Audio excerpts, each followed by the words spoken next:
People complimented me like it was an accolade. So dependable.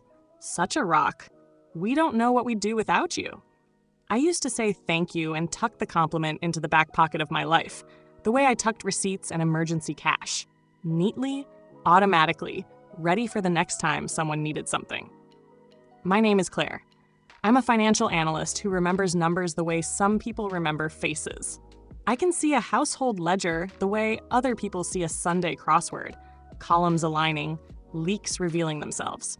That skill used to be a quiet superpower. I fixed overdue notices with one phone call, smoothed rent payments into installments that worked, walked my little brother Tom through refinancing his junker so he wouldn't call me at 2 a.m. in a panic.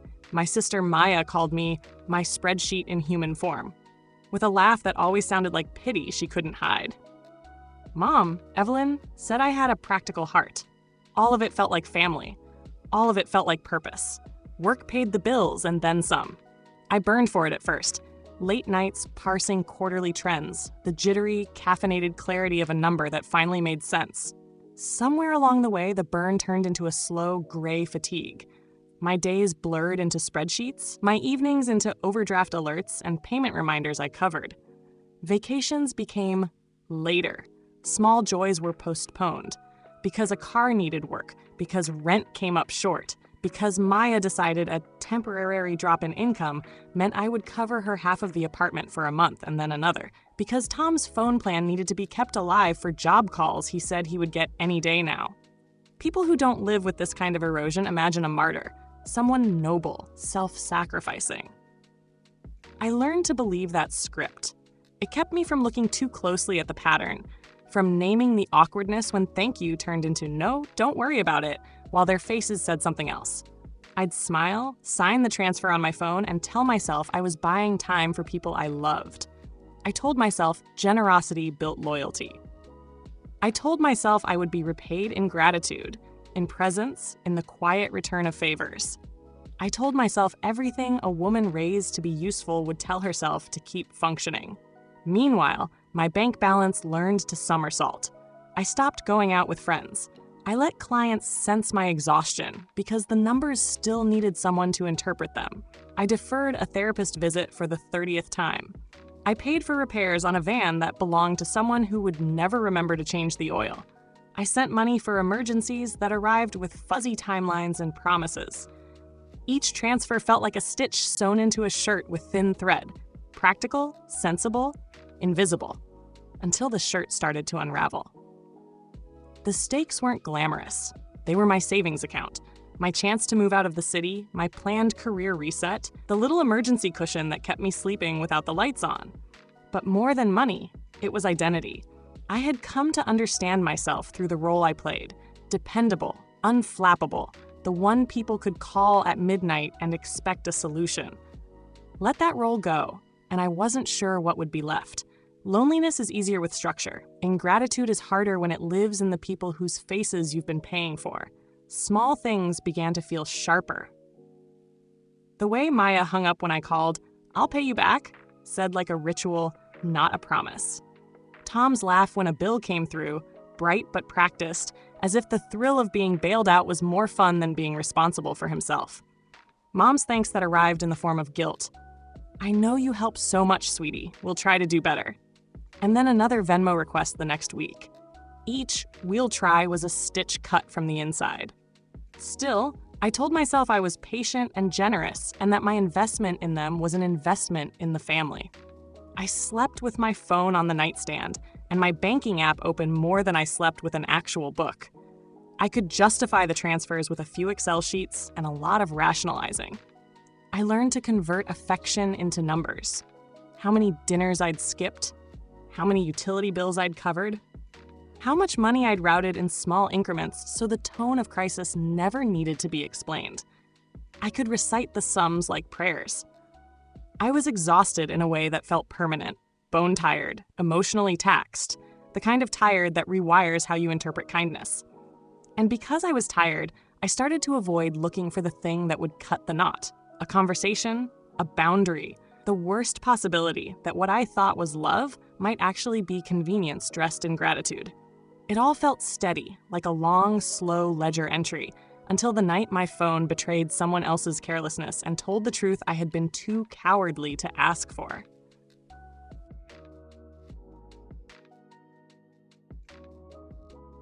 The call happened at 2:17 a.m., which is exactly the kind of hour when your defenses are low and your phone is a live grenade.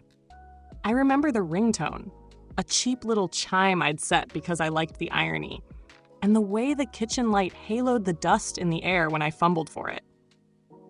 I didn't mean to answer. My thumb must have brushed the screen in my pocket. My ear got a stranger's breath and then their voices. At first, I thought it was someone on hold. Then I realized the voices were not strangers. Maya's laugh, the bright, practiced thing she used when she wanted me to think she was okay, and Tom's high, impatient chuckle. Mom's voice, slow and soft at first, like she was tasting something very pleasing. I heard them say my name, and the syllables cut through me, the way a cold wind cuts through a door left ajar. "Claire's paying for it," Tom said. "She always does."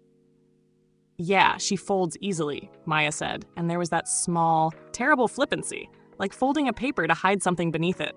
"She's our ATM with a pulse." The words landed like a hand. For a moment, I thought I'd misheard. I replayed the fragment in my head. ATM with a pulse. The phrase didn't feel new. It was the mirror image of 100 smaller betrayals that had never been named. But hearing it said aloud, casual, triumphant, like a punchline, made all those unpaid favors and last-minute bailouts coalesce into something sharp and deliberate. They talked like they were balancing a ledger in the air. Amounts, timelines, who'd already been paid and who needed another nudge. "We'll just tell her rent went up," Maya suggested. She always covers anything before it becomes a problem.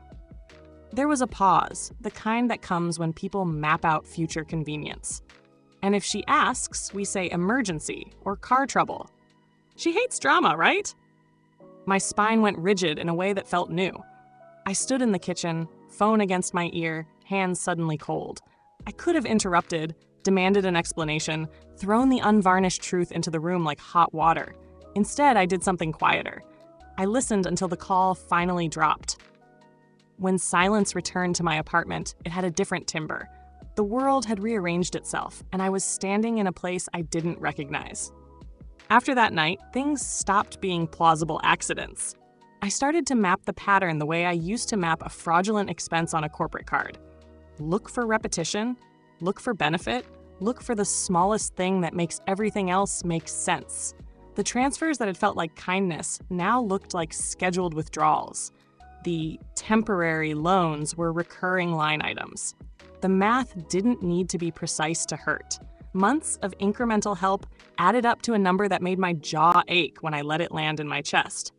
Nearly $90,000 isn't a rumor. It's a ledger with a scream. I replayed that call until it stopped making me shake. At first, I felt ashamed for having let myself be the one everyone assumed would fix things, ashamed for preferring the role of rescuer to the risk of asking for respect. Then, shame curdled into something hotter. The heat made my thinking clear. That's what betrayal does. It burns away the fog of rationalization so you can see the outline of the person who has been using you. I didn't confront them the next morning or the week after. Confrontations are messy. They demand emotion on their terms. Instead, I began to take the one thing the family hadn't realized they'd been skimming: my attention. I went through my accounts line by line, printed statements for dates that meant nothing to them and everything to me. I saved messages and receipts. I kept a small, ugly journal of transfers. The amount, the date, the excuse. The ledger became a private map of how I had been spent. When I called Maya the next time, I could hear the familiar flit of breezy answers ready on her tongue. I said nothing about the call at first. I listened. She told me about rent being weird this month, about an extra repair on the van, about how she'd had to pick up extra shifts now that a client had stiffed her. Her voice was the same one that had once called me my spreadsheet in human form, except now it had the practiced edges of someone who knew what I would do. For the first time in a long time, I didn't rush to solve anything. I let her explain, let her try to make the pattern fit her story. I let the silence after each excuse stretch. I did not offer a transfer. I did not say, "Tell me how much." Those were small, deliberate resistances, not dramatic gestures. The least I could do to see who would notice and who wouldn't. The point was not to punish them in the moment. The point was to stop moving in a way that made it easy for them to keep taking. I started recording things, but not in the way that would feel like instructions to someone reading this later. I kept receipts, copies of messages, and the exact times of transfers. I began to watch for the soft lies. The "I'll pay you back next week" that never had a next week attached. Each little omission was a stitch in the pattern I was now intent on unraveling. The very thing I had given away without question suddenly mattered enough to protect. And underneath all of it, an idea grew that was not about revenge for revenge's sake. It was about reclaiming what I'd been giving away piece by piece. My money, my time, my story. The anger that rose was not theatrical. It was clean and purposeful. It taught me a new vocabulary, one that started with the simple words I hadn't been allowed to say before. No and why.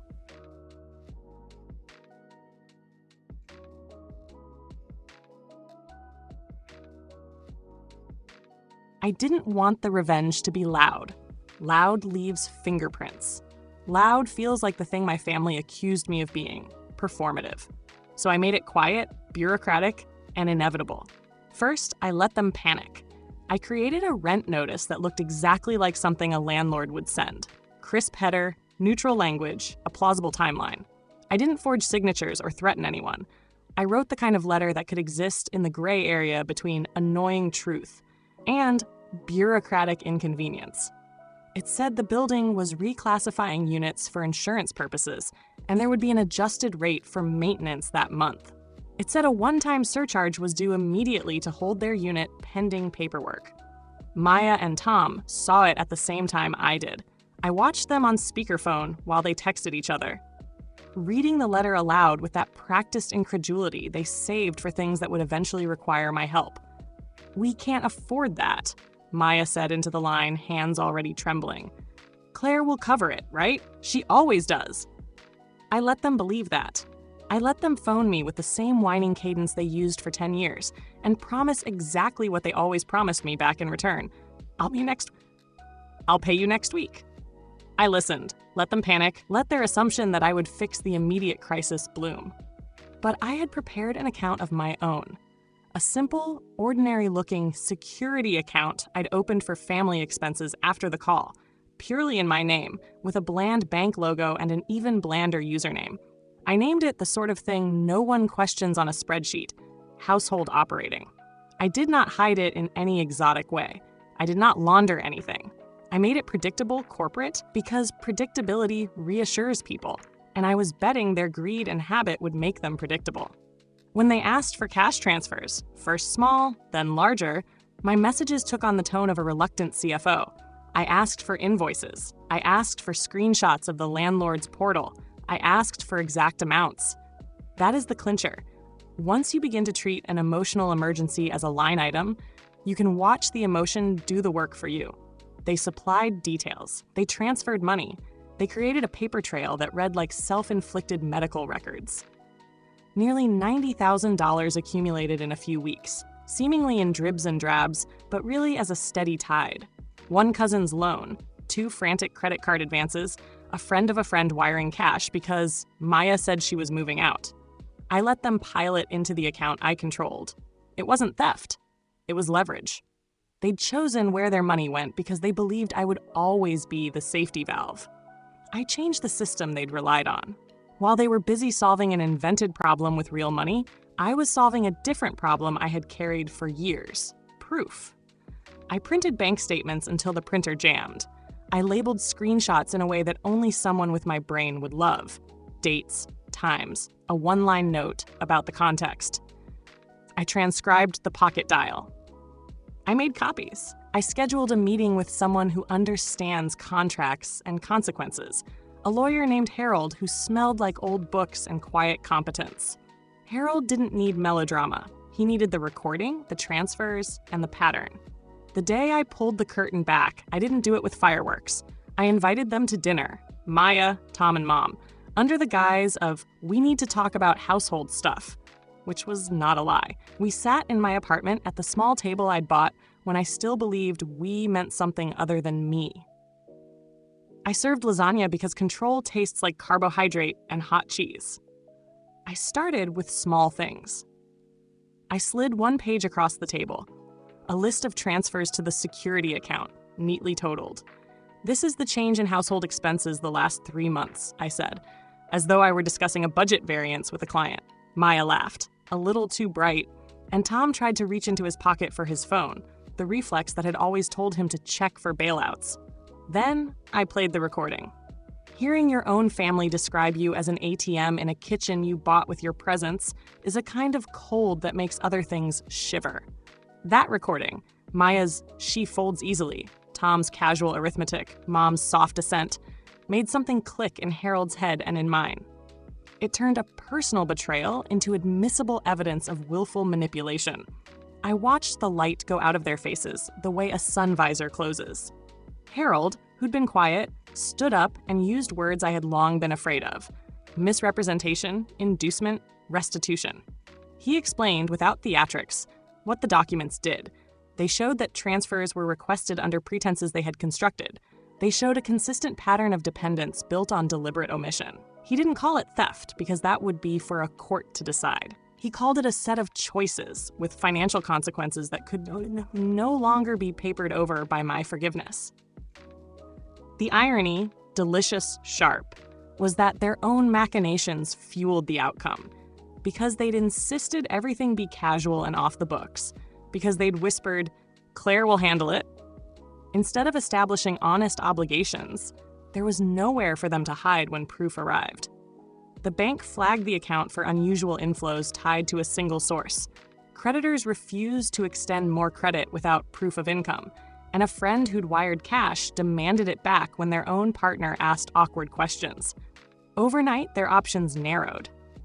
The nearly $90,000 evaporated not because I stole it, but because it had been placed in places that snapped shut when scrutiny came. Accounts closed, loans recalled, promises to pay withdrawn when the people who'd lent them money realized there was no collateral except a family reputation that had just been tarnished. It was brutal. It was clinical. It was precisely the kind of consequence you only get when you let systems do the heavy lifting that human emotions avoid. They lost access to cash, to credit lines, to the illusion that someone would always catch them. They were, for the first time in a long time, financially naked. When the dust settled, they looked at me like I should have been celebratory or ashamed. I felt neither. I felt tired and clean. I had taken back the thing that had been spent the longest, my attention. I had made the math visible. Maya begged, at first with tears and then with practiced bargaining language she'd used on me for years. "We can pay this back," she said. "We'll figure it out." Tom was quieter. He avoided my eyes and kept offering small, mechanical apologies that didn't reach his face. Mom, Evelyn, kept saying, "I'm sorry, Claire," in the way people say sentences they've practiced. Syllables without reparation. I gave them copies of the ledger I'd kept. I handed them a simple calculus: transparency or collapse. I told them I would help them find financial counseling, because punishment without an exit is cruelty. But I also told them the only thing I would not do anymore was be the invisible margin they charged to their lives. I told them they could earn my help back, but not with words, with boundaries, with proof. They wanted a melodramatic finale, something to punish me as they'd punished me with indifference. I refused to provide a scene. Instead, I let the system do the work. Public shame is messy, financial consequences plain. They lost money. They lost the buffer that had allowed their habits to continue. They lost the fantasy that I was inexhaustible. And in the end, the recording that began this collapse sat on my phone like a cracked glass paperweight. I never posted it. I didn't gloat. I kept it because some truths need to be heard once to be believed. The revenge wasn't a theft or a trap in the melodramatic sense. It was a deadline I finally kept for myself. When the house emptied of their panic, when the quiet settled on a ledger that balanced for the first time in years, I realized the strangest thing. I wasn't triumphant. I was relieved. The woman who folded easily had stopped folding because folding had nearly cost her everything. The woman who replaced her was permitted, at last, to consider what she deserved, starting with financial autonomy and ending with the taste of not being the only person at the table who had a plan. They came back to me in pieces, like a house after a storm, some windows intact, some roof tiles blown away. The first week after the dinner felt like a long, precise unspooling. Maya texted, then called, then stopped calling. Tom sent short, clumsy messages that read like drafts of a new person he didn't yet trust. Mom rang 3 times in a row the day after, her voice small and thin. She tried to apologize as if timidity could stitch what had been pulled out. Harold told me what would happen if I took it further. Formal demands, small claims, the slow machinery of civil litigation. He also told me what would probably happen. Shame could be costly, but shaming people you loved might not heal me. I had brought him in for clarity, not cruelty. So we made choices that fit the shape of what I wanted. Accountability, not spectacle. There were dates and sums and a plan. Maya agreed to a repayment schedule she could actually meet. Tom enrolled in a trade course and took a job that required him to grow up faster than he wanted to. Mom agreed to financial counseling and to stop asking my phone for a miracle every other Thursday. They all agreed, on paper, to the basic thing I had been too afraid to ask before: boundaries expressed as commitments. The money didn't all come back. Some of it had been spent on quick fixes, some on gambling, some simply evaporated into bad decisions. A portion was reclaimed when lenders reversed transfers after their own audits, and a couple of stingy relatives who wired money demanded it back once the story had legs. We recovered enough to stitch a decent patch. Not the old buffer, but a functional bandage that meant none of us would starve. The point was not restitution in full.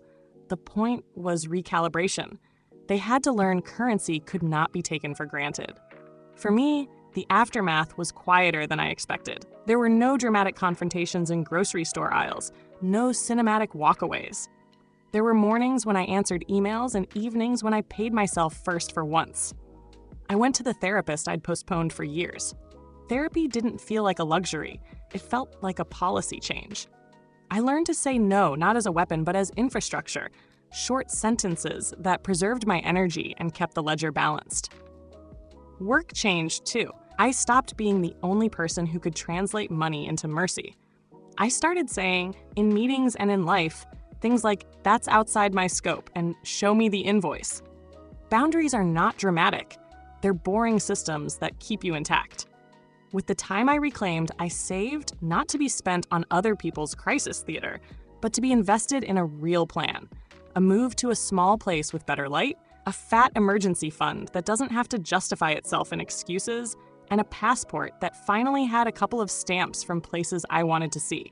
There were consequences for them that were meaningful and, in the long run, useful. Maya, stripped of easy credit, learned to itemize and track. She showed up for budget meetings like a defiant, embarrassed adult. Tom stopped asking for money and began sending pictures of his night shift work van with captions like, "Paid for oil change myself." A small, private miracle. Mom learned to hold her tongue before Venmoing me a request, and more importantly, learned how to ask for help without making it someone else's fate. I kept the recording. I never posted it. It lives on my phone the way a map lives in a drawer, useful if needed, quiet most days. Sometimes I play a snippet when doubt creeps in, not to gloat, but to remember the lesson. That love isn't an auto debit. That generosity left unchecked becomes an open invitation to take. The revenge people imagine, spectacles, curtain calls, wasn't what I needed. I needed a system that reflected reality back at the people who had been obscuring it with convenience and charm. I needed to translate betrayal into concrete consequences so the myth of my endlessness would die. Systems are less satisfying than drama, but they are kinder to your future self. Months later, I stood in a small apartment with a window that let in honest light and a kitchen table that did not bear the weight of unpaid favors. I folded a shirt for the first time without thinking of it as a trivial act. It felt like practicing order. Somewhere in the neatness of the fold, there was a line I liked: crease, hold, smooth. It was the same motion I'd used at the table when I slid the ledger across. Precise, small, irreversible. They still come around on holidays. Awkward but present. We are learning how to be a family without fluid credit lines. It's clumsy. It's human. It's survivable. I lost a version of myself that found meaning in being needed. I gained the quieter truth. Being valuable isn't the same as being available. I kept my dignity, which felt less like victory and more like coming home. And if anyone ever asks whether she still folds easily, the answer is simple: she used to. Now she folds her laundry, her finances, and her life with a care that doesn't get taken for granted. It's not theatrical. It's steady. It's final enough.